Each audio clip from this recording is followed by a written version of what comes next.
वर्माश्व के पुत्र मुद्गल से यमज जुड़वा संतान हुई। उनमें पुत्र का नाम था दिवोदास और कन्या का अहल्या। अहल्या का विवाह महर्षि गौतम से हुआ। गौतम के पुत्र हुए शतानंद। शतानंद का पुत्र सत्यधृति था। वह धनुर्विद्या में अत्यंत निपुण था। सत्यधृति के पुत्र का नाम था शरद्वान। एक दिन उर्वशी के देखने से शरद्वान का प्रिय मुंज के झाड़ पर गिर पड़ा। उससे एक शुभ लक्षण वाले पुत्र और पुत्री का जन्म हुआ। महाराज संतानों की उस पर दृष्टि पड़ गई क्योंकि वे उधर शिकार चलने के लिए गए हुए थे। उन्होंने दयावश दोनों को उठा लिया। उनमें से जो पुत्र था उनका नाम था कृपाचार और जो कन्या थी उसका नाम था कृपि। यही कृपि द्रोणाचार्य की पत्नी हुई। इति श्रीमद्भागवते महापुराणे परमहंस्यां संहितायां नवम स्कंदे 21वां अध्याय।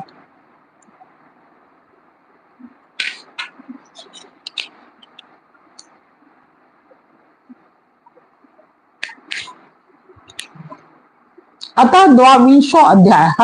हर बार 2 अध्याय पढ़ते हैं। 22वां अध्याय पंचाल कौरव मगध देशीय राजाओं के वंश का वर्णन। श्री सुखदेव जी कहते हैं, परीक्षित शिवोदास का पुत्र था मित्रेयु। मित्रेयु के 4 पुत्र हुए, चयवन, सुदास, सहदेव और सोमक। सोमक के 100 पुत्र थे। उनमें सबसे बड़ा जंतु और सबसे छोटा पृषद था। पृषद के पुत्र द्रुपद थे। द्रुपद के द्रौपदी नाम की पुत्री और धृष्टद्युम्न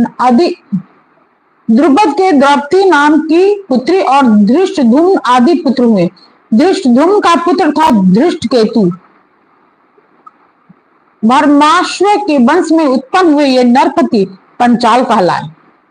अजमेर का दूसरा पुत्र था ऋक्ष। उनके पुत्र हुए संवरण। संवरण का विवाह सूर्य की कन्या तप्ती से हुआ।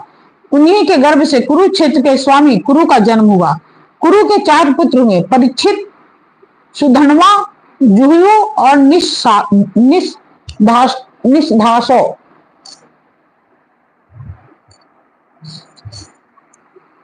सुधन्वा से सुहोत्र, सुहोत्र से चयवन, चयवन से कृति, कृति से उपरी चरवसु और उपरी चरवसु से बृहदर्थ आदि कई पुत्र उत्पन्न हुए।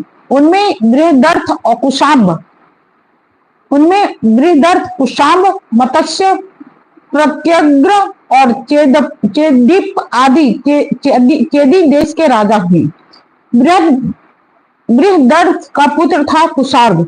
कुशार्ग का ऋषभ, ऋषभ का सत्यहित, सत्यहित का पुष्वान और पुष्वान के जहू नामक पुत्र हुआ। बृहदर्थ की दूसरी पत्नी के गर्भ से एक शरीर के 2 टुकड़े उत्पन्न हुए। उन्हें माता ने बाहर फेंकवा दिया। तब जरा नाम की राक्षसी ने जियो इस प्रकार कहकर खेल खेल में उन 2 टुकड़ों को जोड़ दिया। उसी जोड़े हुए बालक का नाम था जरासंध। जरासंध का सहदेव, सहदेव का सोमापी, सोमापी का पुत्र हुआ श्रुतश्रवा। कुरु के ज्येष्ठ पुत्र परीक्षित के कोई संतान न हुई। जुहू का पुत्र था सुरथ, सुरथ का विदुरथ, विदुरथ का सार्वभौम, सार्वभौम का जयसेन, जयसेन का राधिक और राधिक का पुत्र हुआ अयुत, अयुत का क्रोधन, क्रोधन का देवातिथि, देवातिथि का ऋष्य, ऋष्य का दिलीप और दिलीप का पुत्र हुआ प्रदीप। प्रदीप के 3 पुत्र थे, देवापी, शंतनु और बहिर्क। देवापी अपना पैतृक राज छोड़कर वन में चला गया, इसलिए उसके छोटे भाई शंतनु राजा हुए। पूर्व जन्म में शंतनु का नाम महाभीष था। इस जन्म में भी वे अपने हाथों से जिसे छू देते थे वो बूढ़े से जवान हो जाता, उसे परम शांति मिल जाती थी। इसी करामात के कारण उनका नाम शंतनु हुआ। एक बार शंतनु के राज्य में 12 वर्ष तक इंद्र ने वर्षा नहीं की। इस पर ब्राह्मणों ने शंतनु से कहा, तुम अपने बड़े भाई देवापी से पहले ही विवाह, अग्निहोत्र और राजपद को स्वीकार कर लिया, अतः तुम परिवेता हो, इसी से तुम्हारे राज्य में वर्षा नहीं होती। अब यदि तुम अपने नगर और राष्ट्र की उन्नति चाहते हो तो शीघ्र से शीघ्र अपने